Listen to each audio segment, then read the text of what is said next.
In this video, we're going to be talking about is love enough to maintain a relationship?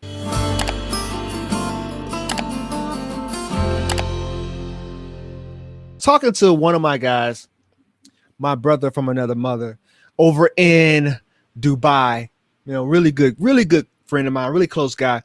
And we were sitting here talking about whether or not um, love is enough to maintain a relationship. And I want to take that a step further.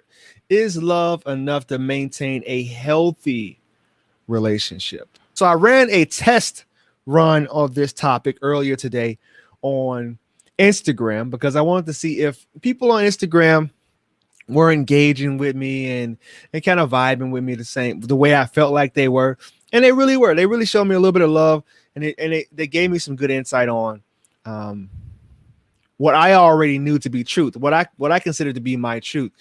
Now, not only did my friend, I'm not going to say his name, from Dubai, spark this conversation, but this discussion, but I also saw a really funny meme that's going around, and the meme showed that there's it said in order to make a woman happy, it had about 53 different things that you had to be, different qualities, different characteristics that you had to have in order to make a woman happy. And I thought that was just hilarious. But I ran a poll on my Instagram that asked people, is this true? Do you feel there's some validity in this? And it's kind of split down the middle. And you guys will be surprised because there are a lot of women that agreed that it takes a lot in order to make a woman happy. So people can fall out of love with you so quickly. They can be in love with you at 1 minute. This is why you ever wonder when you're in a relationship, there's a big difference between I love you and I am in love with you. When a person is in love with you, I feel like that's more like an action verb. That's more like I am in love with you, which means I have some feel. There's some things moving here that makes me want to be in love with you. But I love you, which so many people use as a manipulation tactic. So many narcissistic people and people that are in the clergy, like everywhere. I see it used so loosely that it's not really holding a lot of weight when it comes to putting, keep gluing together a relationship. Love is only a piece of the pie. Absolutely. So when people say, love is enough, I have to disagree. And I have to think about like my own history. I was listening to, I'm from St. Louis, Missouri. Like that was born and raised. And the popular musicians that are from Missouri, St. Louis, Missouri in particular, is, Tina and Ike Turner. What is the one song that really blew up from Tina Turner? What's love got to do with it? Period. And this is coming from a woman. She says, what's love got to do with it? Who needs a heart when a heart is love is a second emotion. Is that what she said? Second class emotion. I do believe that's what she said. It is. Just like anger is a secondary emotion. There is always something that comes before anger. When it comes to love, there is always something that comes before love. You love me, but what am I doing before the love? You're right. Just a piece of the pie. What am I doing before the love? If a person's angry, I always ask them, what are you angry about? There's always some emotion that comes before anger. It's either disappointment, it's either discouragement, embarrassment.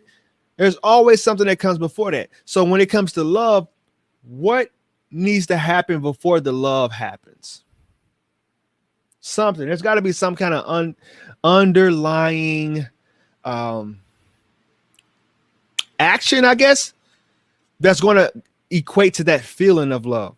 If you think about your own interpersonal relationships, and this is, I was saying on Instagram Live, I said, love is also conditional. There's no such thing as unconditional love.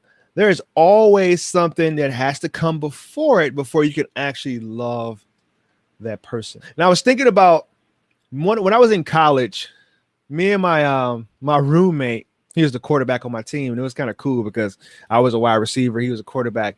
So we would get to spend this extra time together because we were dormed up, and we would watch stand-up comedians. We would watch Eddie Murphy, Raw and Delirious, and we would just die laughing. And one of the things that Eddie Murphy said was, Americanized women. Now, this was back in the 80s, all right? He made these stand-ups back in the 80s. He was talking about Americanized women and how there is always something that you could be doing more for them. And he said, you know what? I'm just going to go ahead and go across seas, pick me up somebody from Africa with a bone in her nose from a tribe. I'm going to bring her to America so she's not caught up in this whole this whole Americanized culture, because there's always something you have to be doing in order for that person to be happy. And love isn't enough.